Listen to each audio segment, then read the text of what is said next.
చదువుతో పాటు skills, placements తో పాటు సక్సెస్ సందీప్ యూనివర్సిటీ మాత్రమే అందిస్తుంది.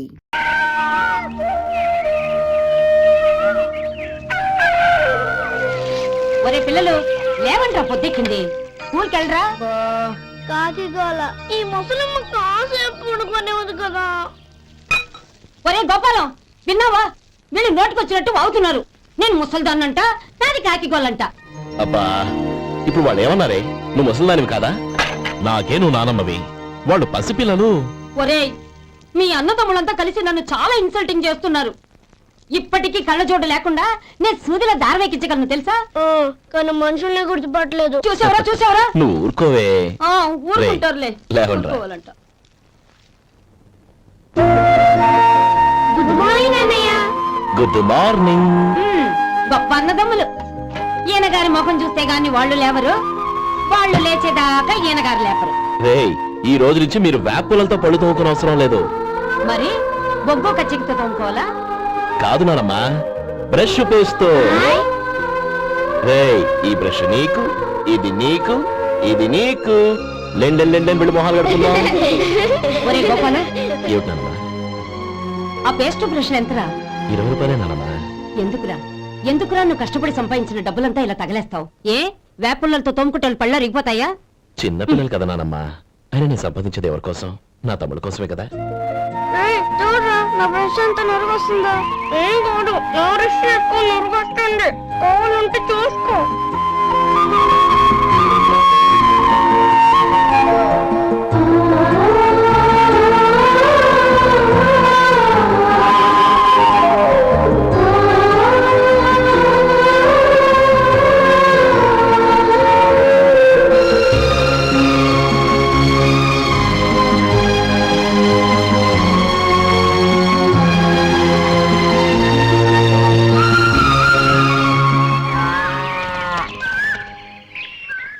రే గోపాలం, బజార్కి వెళదాం. సాయంత్రం తొందరగా ఇంటికి వచ్చాయి.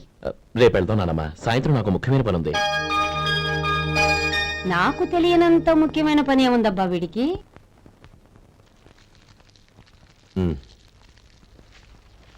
అరే చెప్పడం మర్చిపోయాను, ఇంట్లో బియ్యం నిండుకున్నాయిరా. ఈ పూటకున్నాయిగా, సాయంకాలం వచ్చేప్పుడు తెస్తాను. అలాగే. సరే, చిన్నాళ్ళిద్దరు టైంకి స్కూల్కి వెళ్ళారా? వెళ్ళారు. ఆ గోపిగాడికి స్కూల్ దూరం అయిందంట్రా. రోజు నడవలేకపోతున్నాను, కాళ్ళు లాగుతున్నాయి అంటున్నాడు. వాడికి సైకిల్ కావాలంట్రా. వాడు వెళ్ళేంతసేపు అయింది? ఇప్పుడే. రే, ఎక్కడికి? కాఫీ తాగి వెళ్ళరా. రే తమ్ముడు, రే గోపే, ఆగు. ఏంటన్నయ్య? స్కూల్ బాగా దూరం అయిందిరా. అవునన్నయ్య. కాళ్ళు అవుతున్నాయా? పర్లేదన్నయ్య. సరే, ఓ పని చెయ్యి, నా భుజాల మీద కూర్చో, నేను తీసుకెళ్తాను. అబే వద్దన్నయ్య, ఎవరైనా చూస్తే బాగోదు. ఏంట్రా బాగోదు? నా తమ్ముడిని నేను మోస్తే ఎవరికి రా ఇబ్బంది? దా కూర్చో, దా కాలు పెట్టు. జాగ్రత్తగా.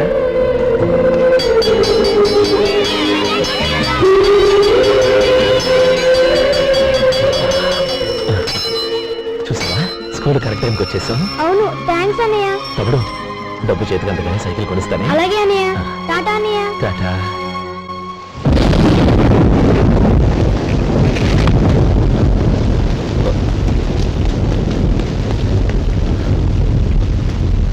నానమ్మా, చూడరా, ఇల్లంతా కారుతోంది. కప్పించమంటే అదిగో ఇదిగో అన్నావు, ఇప్పుడు అర్ధంతరగా ఈ వర్షం పట్టుకుంది. పిల్లలు ఎక్కడ పడుకుంటారు ఏంటో నాకేం అర్థం అవటం లేదు.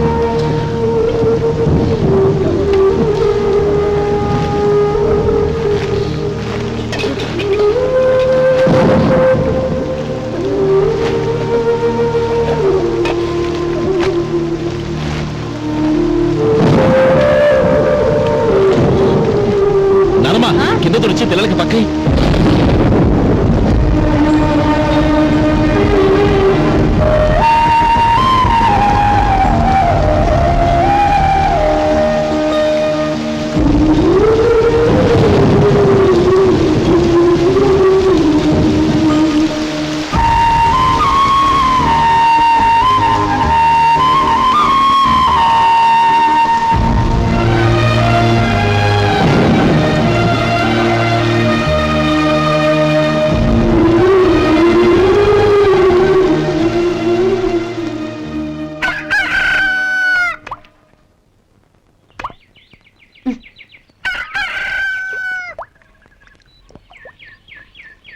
ఒరే గోపాలం, తెల్లవారు ఇలాగే ఉన్నావా? ఒరే, గత జన్మలో నువ్వు వీళ్లకు రుణపడి ఉన్నావు, లేక వచ్చే జన్మలో వీళ్ళు నీకు రుణపడి ఉంటారో తెలీదు గాని నీలాంటి అన్నను నేను ఎక్కడా చూడలేదురా. రక్త సంబంధానికి రుణాలేంటున్నానమ్మా. అన్నట్టు చెప్పడం మర్చిపోయానురా. లక్ష్మీపతి మనందరినీ ఇవాళ సాయంత్రం వాళ్ళ ఇంటికి రమ్మన్నాడు.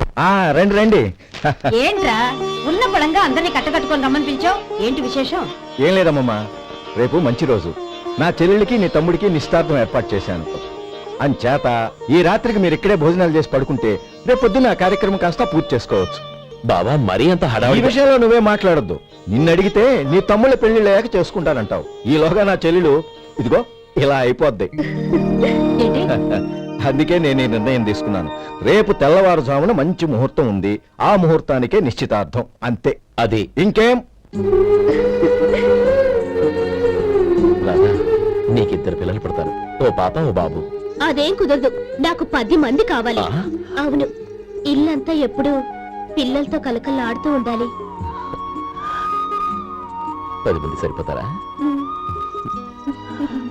అన్నయ్య అర్జెంట్ గా పాస్కి వెళ్ళాలన్నయ్య. కింద బాత్రూమ్ ఉంది, వెళ్ళు. అక్కడ కనిపించలేదు అన్నా. కిందకెళ్ళి వెతుకో, అదే కనబడుతుంది. అన్నయ్య అర్జెంట్ అన్నయ్య, నువ్వు తీసుకెళ్ళవు. అబ్బబ్బబ్బా, విసిగించుకో, ఇక్కడి నుంచి వెళ్ళు. నువ్వు ఉండు రాధా, పదమ్మా నేను తీసుకెళ్తాను.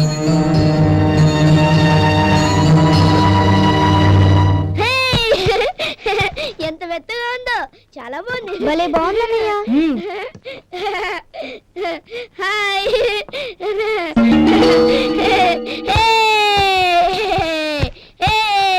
అయ్యో నా మంచం, నువ్వు వెక్కి తొక్కడానికి నా మంచం దొరికిందా? దిక్కెందుకి? అయ్యో నా పౌడర్. ఏయ్, నువ్వు మనిషివా దున్నపోతువా? ఏయ్, నాది మీద దూకుంటున్నావా? నీ చుండ్రంతా నా కట్ట చేరగా నా పాలిటి శరీరాల్లో దాపరించారు. ఏంటా చూపులు? బయటికి పోండి. రాధా, ఏంటి గొడవ?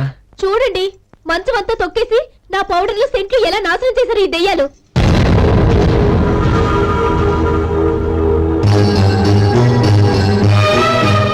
తమ్ముళ్ళు రండి, బయటికి వెళ్ళి ఆడుకుందరు గాని.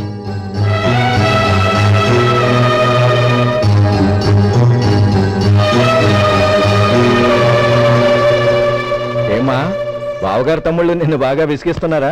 విసిగించడం కాదన్నయ్య, ప్రాణాలు తీసేస్తున్నారు. పెళ్ళయి నేను ఆ ఇంట్లో కాలు పెట్టక ముందు రోజే ఆ దరిద్రుల్ని హాస్టల్లో చేర్పించేయాలి. అప్పుడే నాకు మనశ్శాంతి.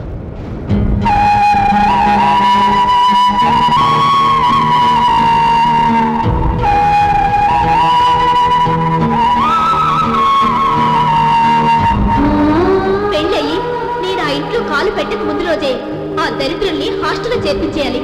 అప్పుడే నాకు మనశ్శాంతి.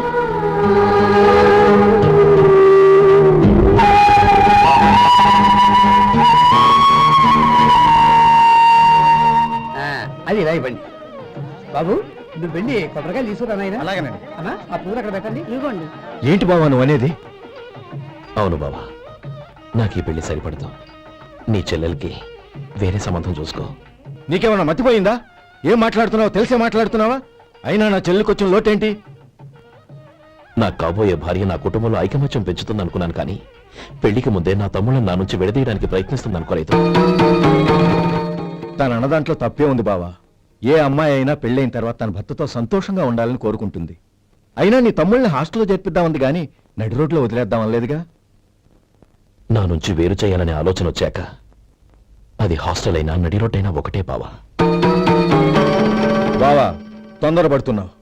నీకేమీ లేకపోయినా నా చెల్లెల్ని ఇష్టపడిందని నువ్వు సుఖంగా బతకటం కోసం నేను ఎన్ని ఏర్పాట్లు చేశాను తెలుసా? 50 ఎకరాల పంట పొలాన్ని నీ పేరు రాసి రెడీగా ఉంచాను. ఈ ఇల్లు కూడా నా చెల్లెలి పేరు రాశాను. నా తమ్ముళ్ళని నా నుంచి దూరం చేసే ఏ ఆస్తి నాకు అక్కర్లేదు. బావా, ఊరందరినీ పిలిచాను, నిశ్చితార్థానికి ఏర్పాట్లు చేశాను. పెద్దలందరూ వచ్చి కూర్చున్నారు. ఇప్పుడు అర్ధంతరంగా నిశ్చితార్థం ఆగిపోతే నా చెల్లెలి జీవితం ఏమైపోతుందో ఒక్కసారి ఆలోచించు. అందుకే బావా, నిశ్చితార్థానికి ముందే ఈ నిర్ణయం తీసుకున్నాను. దయచేసి నన్ను వదిలే. బావా, నా చెల్లెల్ని పైన మోసుబడిందని నీకు మిల్లులో పనిచ్చి నెల నెలా జీతం ఇస్తున్నాను. మమ్మల్ని కాదని ఎలా బతకగలవో ఒక్కసారి ఆలోచించు. బావా, గడ్డి తిని పశువులు కూడా బతుకుతాయి. కానీ జీవించడానికి మమతానురాగాలు కావాలి. నేను జీవించడానికి ఇష్టపడతాను. బతకడానికి ఎన్నో మార్గాలున్నాయి. వస్తాను. గోపాలం, ఒక్క మాట గుర్తుంచుకో. ఏ తమ్ముళ్ళ కోసమైతే నువ్వు నా చెల్లిని వద్దనుకుంటున్నావో అదే తమ్ముళ్ళ జీవితాల్లోకి సంపాదన, పెళ్లి అనేవి రాగానే నిన్ను నిర్దాక్షిణ్యంగా నడి రోడ్డు మీద వదిలేసిపోతారు. అప్పుడు తెలుస్తుంది నీకు నా విలువ, నా చెల్లెలి విలువ.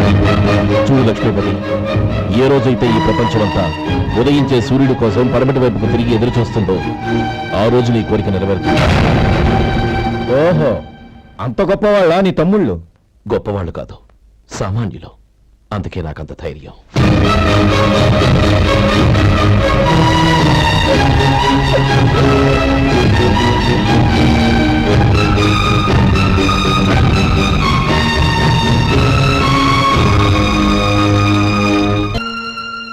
ఈ పన్నా చిన్నదండి, 3 చొక్కాలే అవుతాయి. నాకు వదిలేవయ్యా, నా తమ్ముళ్ళ కుట్టు చాలు. మీ తమ్ముళ్ళని చూసి చాన్నాళ్ళైందండి. ఇప్పుడు ఏం చేస్తున్నారు?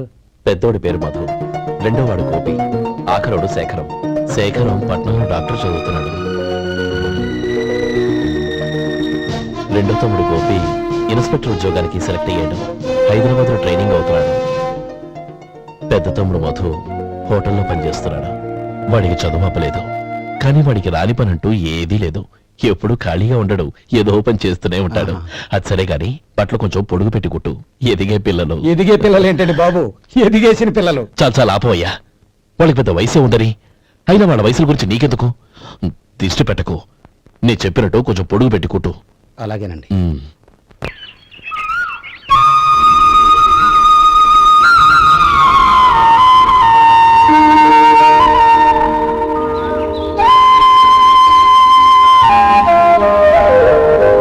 ఒరేయ్ గణపతి, నిన్నేరా? పండక్కి నీ కూతురు అల్లుడు వచ్చారా? చెవిటి వెదవని చెవిటి వెదవ, వీడికి ఏమన్నా వినిపించి తావదు. నానమ్మా, ఆ? ఆ వెళ్ళేది గణపతి కాదే, పెరుగమ్ముకునే మంగ. అవునా? నెత్తి మీద ఒక కొండెట్టుకొని చావచ్చు కదా. నువ్వు కళ్ళజోడు పెట్టుకోవచ్చుగా. ఏరా, కళ్ళజోడు పెట్టుకోకపోతే నాకు కనపడదు అనుకుంటున్నావా? ఆ. అంటే నాకు వయసు అయిపోయిందని దెప్పి పడుతున్నావన్నమాట. ఇందులో దెప్పడానికే ఉంది. నువ్వేమన్నా పడుచుదానివా? 30 ఏళ్ల కిందట నేను పడుచుదాన్ని. అదే అదే మరి చెప్పు. వదులు, నేను కూర్చోగలను. సరే సర్లే, నీతో నాకు గొడవెందుకు కానీ. తమ్ముళ్ళేరి?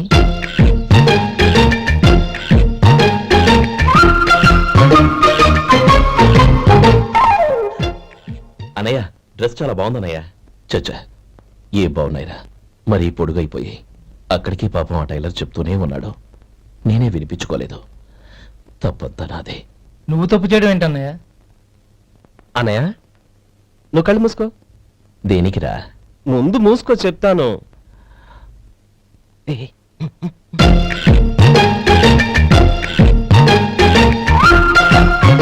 అనయ్య, ఇప్పుడు చూడు. ఇది లేటెస్ట్ స్టైల్ అన్నయ్య. అవునన్నయ్య. సరే, అమ్మా నాన్నలకి దండం పెట్టుకుని బొట్టుంచుకోండి. అలాగే. అన్నయ్య.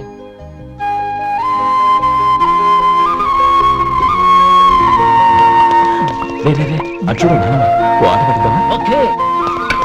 నానమ్మ, మా బట్టలు ఎలా ఉన్నాయి? పెద్దన్నయ్య కుట్టించాడు. ఏంట్రా, వాడికి ఏమన్నా మతిపోయిందా? ఇంత కుర్చగా కుట్టించాడేంటి?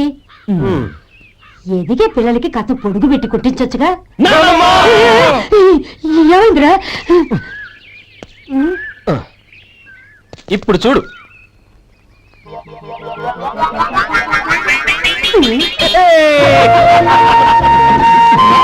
ఏమంటే ఆ కోటి గంటలు మీరును? ఏయ్, నాన్న చిన్న పిల్లలు అయిపోతున్నారు. నా దగ్గర పెట్టుకున్నారంటే కాళ్ళు విరగొడతాను, జాగ్రత్త. ఒరే గోపాలం,